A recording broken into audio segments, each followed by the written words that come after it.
Hi students, inter first year question paper with scheme. ఇది question paper చూసుకోండి. దీనికి scheme చూపిస్తాను.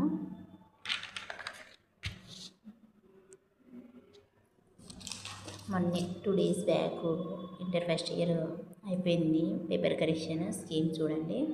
అంటే మీరు మెయిన్ ఆన్సర్ ఇట్లా రాసినా కూడా 1 మార్క్ పడిపోతుంది. 1 మార్క్స్ దాంట్లో మెయిన్ మేమైతే 24 ఈ ఈక్వేషన్ ఉన్నా కూడా 1 మార్క్ ఇచ్చేసినాము. అవి 1 మార్క్స్, ఇవి 2 మార్క్స్ చూసుకోండి ఒకసారి. ఇలా అంటే ఈ లైన్ వరకు ఉంటే 1 మార్క్, ఈ లైన్ వరకు ఉంటే 1 మార్క్. అంటే కొందరు స్టూడెంట్స్ మెయిన్ పాయింట్స్ పడితే మార్క్స్ పడతాయా లేదా అని అనుకుంటుంటారు కదా. మెయిన్ లైన్స్ రాస్తే కూడా మార్క్స్ పడతాయి. అందుకోసమే అప్లోడ్ చేస్తున్నాను, ఒకసారి చూసుకోండి.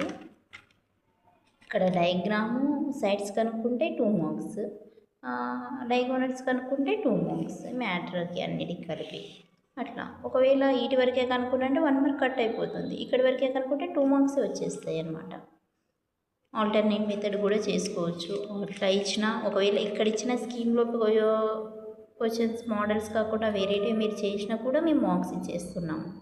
అంటే ఒక్కో కాలేజీలో ఒక్కో రకంగా డిఫరెంట్గా పెట్టారు కదా, కాబట్టి డిఫరెంట్గా ఉన్నా కూడా మార్క్స్ ఇవ్వచ్చు అని స్టార్టింగ్లోనే ఇచ్చేసినారనమాట మ్యాటర్. అందుకోసము ఇది స్కీమ్ అండి, ఒకసారి చూసుకోండి. నెక్స్ట్ మీరు సెకండ్ ఇయర్ ఎగ్జామ్ రాసేటప్పుడు ఎలా చదవాలి అనేది ఒకసారి దీన్ని చూసుకోవడం వల్ల మీకు యూజ్ అవుతుంది అనుకుంటున్నాను. ఇది ఏపీ వాళ్ళది చూడండి.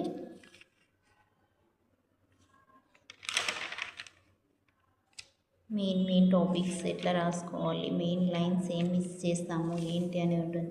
ఒక్కోసారి ఒక్క లైన్ ఫామ్లాకి మార్క్స్ పడుతుంటాయి. ఇవి చూడండి, మొత్తం క్వశ్చన్లోనే ఇచ్చింటారు. జస్ట్ మనం పర్సంటేజ్ని బై 100 రాసుకోవడం వల్ల 2 మార్క్స్ వస్తాయి. ఈ విషయం తెలియక చాలామంది మార్క్స్ పోగొట్టుకుంటారు. అలాంటివి నెక్స్ట్ ఇయర్కి యూజ్ అవుతుందనే ఉద్దేశంతో నేను అప్లోడ్ చేస్తున్నానండి, ఒకసారి చూసుకోండి.